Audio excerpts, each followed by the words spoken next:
So now it's my pleasure to introduce Randi Williams. Is Randi here? Okay. So she is a graduate research assistant in the personal robot groups at the Media Lab, and she's going to talk us about empowering children with artificial intelligence.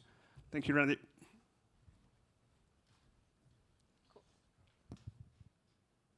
Hi, my name is Randi Williams, and as you mentioned, I'm a PhD student here in the Media Lab, where I work in a group where our goal is to teach children about AI so we can all do the cool things that Pablo showed us about. So what I'm bringing to you today are some stories of my experience that will hopefully inspire you to really see this as an important issue. So being an MIT student, I get access to a couple of really cool opportunities. One of the coolest ones was in summer of 2018, I got to travel to Puebla, Mexico, and teach a computer science class to high school girls there as a part of a program called Beautiful Patterns. Actually, the director of the program, Eva Sanchez, will be talking later at this talk. But what was so cool about that was at the end of the week, the girls got to present a project of something that they thought was really important. There was a group of girls, and they proposed to design a way that people could access more information to all of the different political groups that were in Mexico. So it was 2018 and elections were coming up, and they felt, well, okay, especially like younger new voters, how do they sort of parse through all of the different people and their concerns?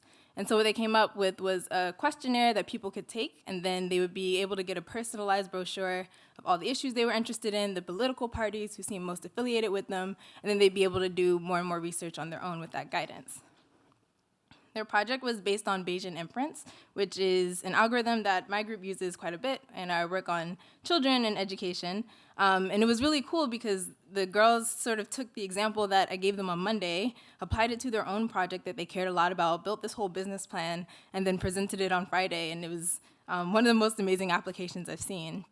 I think over and over again in my work with children and AI, I've seen if you give them the opportunity to impress you, they will absolutely take it and do more than you thought. So two of the things that are really important, I think, for this work, what are our goals around teaching children AI? The first thing is that we want them to become conscientious consumers. So what I mean by that is AI is pretty much everywhere in our lives, but a lot of times we don't realize that it's there, and we certainly don't know how to use it. In 2017, we ran a study where we had children interact with all of these different AI devices, and this kind of funny but kind of scary thing happened. There was a 7-year-old who was obsessed with sloths, and so she picked up an Amazon Echo and she said, "Hey Alexa, what do sloths eat?" And Alexa's always pretty useful, so she's like, "I'm sorry, I don't know how to help you with that," of course. And the girl was like, "Oh, that's okay." And she picked up another Amazon Echo because there were multiple at the table, and she was like, "Oh, I'll just ask this one and we'll see if it knows." And so in my head, I was like, okay, so now the girl can use the Amazon Echo and sort of interact with it. In fact, there were 3-year-olds who were interacting with it too, but she has no idea how it works. So like, how do I explain to her how the cloud works and all of these things? And honestly, as an act of technological justice, I don't think it's fair. I think if you're able to use something, you should be able to learn about it.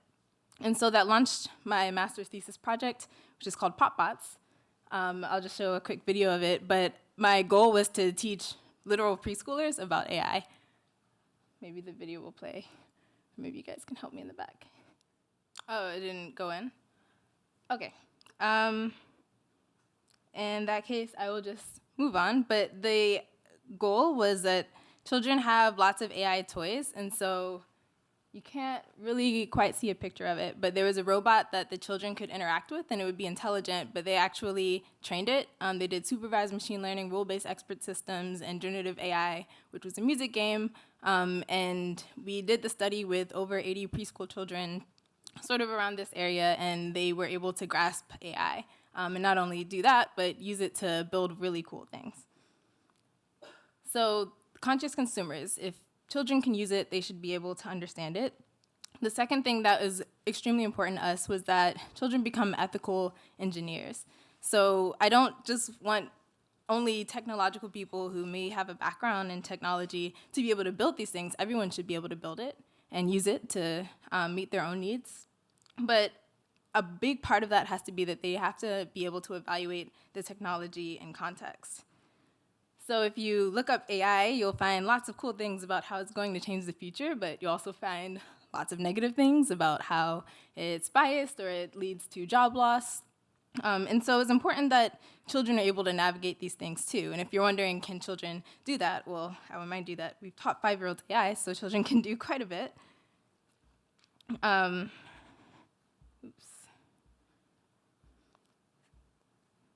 Oh, sorry. So the activity that we designed in a separate curriculum, this was led by my lab mate, Blakely Payne. She created ways for students to actually engage with redesigning things like YouTube. So YouTube has a recommender system that says, hey, this is the video you want to watch next. But what children often don't think about, because these were middle schoolers, they were all using YouTube, was that there are stakeholders, and stakeholders have certain values while they're using YouTube. So a stakeholder are all the people who interact with the system, the people who are literally watching YouTube, content creators, YouTube the company, and some of the values they may have are making money or having entertaining videos. And so what we did was we made it possible for the children to be able to wrestle with those things. Okay, if I want to make money, how do I make money the best? And then who's left behind if my focus is just on making money? And so the kinds of YouTube that they redesigned, this is one example, they actually, on the right side of the screen, exposed the recommender system so people could select things like how many jump scares do you want in your videos, or how rude do you want the videos to be, how many cat videos do you want? And the goal with that was to have people be more entertained by AI by really, really personalizing to exactly what they wanted. And then they would spend more time on YouTube, and then YouTube, the company, could make more money, and then they could produce better content and pay their creators more. So once again, children will surprise you if you give them the opportunity. We took their projects and gave it to YouTube, the company, and they were like, oh, we were actually thinking about some of these things too. And so the children really found that empowering. Another example looks a little weird, but the robot there was a $50 robot that we bought for an AI curriculum that we ran just this past October. It was called How to Train Your Robot Companion. So this is the final project at the end of the week, and the students had built this robot that worked in a library. The robot, you would talk to it, hey robot, I want to find this book. It would take your speech, convert it to text, take the text, classify it into a genre, drive to that part of the library, pick up your book, and bring it back to you. And so the reason why the students, they were 4 10-year-old girls, the reason why they designed it like that was because they realized that libraries have smaller and smaller space because of funding and things like that. And so people with less mobility had a harder time moving around the library. So they were like, okay, how can we make it possible for libraries to do more with less? But they didn't want to take librarians' jobs. They didn't want to have the robot do something that librarians really wanted to do. So the librarian said, well, we really like to spend time with people and give them information, recommend more books. So can you do something that allows me to maximize that time? And that's sort of where the idea of their robot was shaped around. So yes, they built a really cool tech thing and it worked and they had a wonderful time, but they also were able to communicate, well, unemployment is a big issue with this. And so how do we consider the way that this robot is placed so that it doesn't take people's jobs? So sort of to conclude, I think that the best way to make sure that AI helps us all, the best way to make sure that we flourish with AI is to design it in such a way that everyone is invited to the table and can participate. Especially in Latin America, I think AI education should be one of the priorities of the country. Laura Montoya, who is one of the co-founders of Latinx in AI, said, AI technology is a direct reflection of the people who are engineering it. So any bias by these individuals will be reflected in the products that they create. And we've seen that's true in negative instances, but it's also true in positive instances. Like with the girls in Mexico who designed the government system, they really cared a lot about government and young people participating in government, and so that view of the world led them to build such a creative project. So how do we create this space where the projects that we really care about are being solved with AI?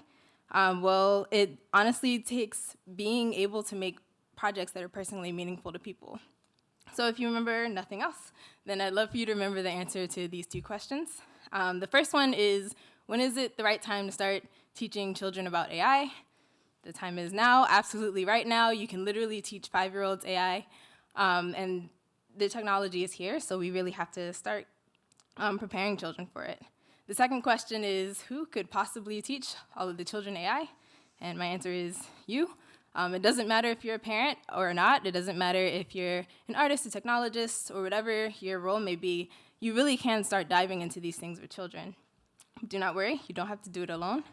On the website at the top right, aieducation.mit.edu, the curricula that we develop, we put free online. Anyone can take it, adapt it, try it out, change it, make a new one, translate it, and they're all there. Most of the activities that we do are unplugged, meaning you don't need a computer, but quite a few of them are plugged. Use a computer, you train actual algorithms, and it's all free.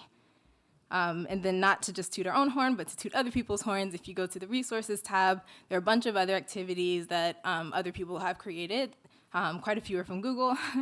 And they're honestly a great way to start getting children involved now.